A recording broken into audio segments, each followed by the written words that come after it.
naman, today is one of those days na nagkakataong walang pasok si ate and walang session si kuya.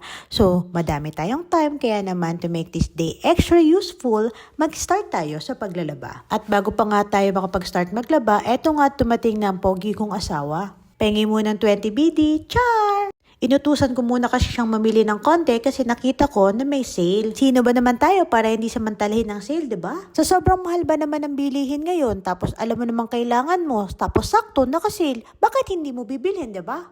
Ang magiging issue lang naman is kung wala kang pambili or wala kang budget. Pag ganun, dead man mo na lang yung sale. Anyway, enough na tayo dyan at magsimula na tayo maglaba. Tapos sa kalagitnaan ng paghihiwalay ko ng mga labahin, biglang may tumawag, si Lula pala. At automatic na yan, basta may tumawag sa akin, may isa sa mga anak ko na magtatanong kung sinong kausap ko. Tingnan nyo at may lalabas dyan, o diba sabi ko sa inyo eh. Pinapakita niya dyan sa lola niya yung drawing niya.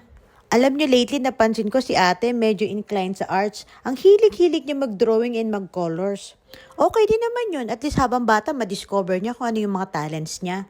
Tapos tayo as magulang, support na lang. Anyway, bandang lunchtime, may tumawag from site ni Daddy and sabi, wala daw siyang pasok today. Can you just imagine? Lahat sila walang pasok today. So ano pa bang gagawin natin? Di tarang lumabas. Alam niyo naman itong mga batang to, basta usapang pag-alis, game na game yung mga yan. In fact, pagkakataos nila maligo, ang tanong agad nila sa'yo, Mami, aalis? Manang-mana talaga sa pinagmanahan. Kanino kaya? Actually, dito nga pala ang punta namin ngayon. May kailangan lang kaming ayusin doon sa pina-open naming bank account. Naisipan kasi namin mag-open ng bank account dito kasi unlike na ibang bank sa Pinas, ito lang yata yung bank na merong office talaga dito sa Bahrain. And in fairness, mabait naman and accommodating yung representative nila dito. At pagkatapos nga naming maayos yung kailangan naming ayusin dito sa bangko, pumunta naman kami doon sa isa naming pupuntahan. Actually, sabit lang talaga kami mag-iina kasi lakad naman talaga ni Daddy yun. Need niya kasi mamili ng mga spare parts para sa sasakyan namin. Alam niyo na, given na yata talaga yun pag second hand ang sasakyan, medyo sakitin. Kaso wala naman tayo magagawa kasi yun lang yung kaya ng budget natin. Buti na lang kahit ganon, di pa naman kami iniiwan sa ere. Hay nako, kung hindi lang talaga mahirap ang walang sasakyan dito, baka hindi na kami nagsasakyan. Anyway, eto nga at nakarating na kami dito sa Arad.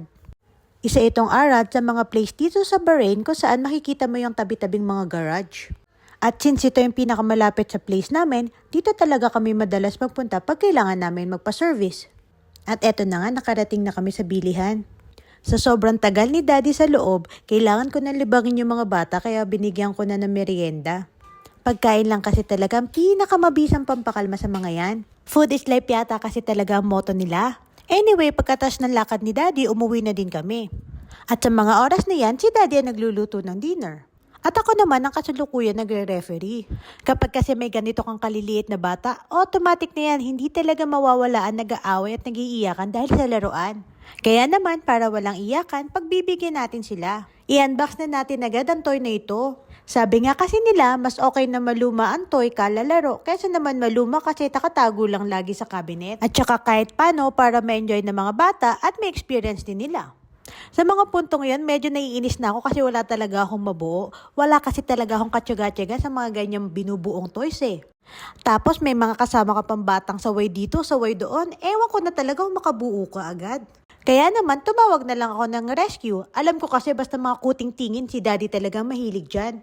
Sabi ko na lang sa kanya, siya na lang yung magbuo doon at ako na lang ang bahala sa kusina. In fairness, maganda din palang banding to. Lahat sila nag-e-enjoy, lalong-lalo na yung daddy nila. Naging 4 tuloy bigla yung bata. Pagbigyan na natin kasi hilig naman talaga niya yan. Isa pang maganda sa mga ganitong klaseng banding is naiilayo natin ng mga bata sa cellphone. And the more din na nag-i-spend tayo ng time sa ating mga anak, mas nag-i-improve yung emotional health nila. Dumadami rin yung mga memories nila sa atin kasi once na magsilakihan na sila, mag-iiba na yung mga trip nila sa buhay, makakakilala sila ng ibang kaibigan, and more likely, hindi na natin sila masyado makakasama.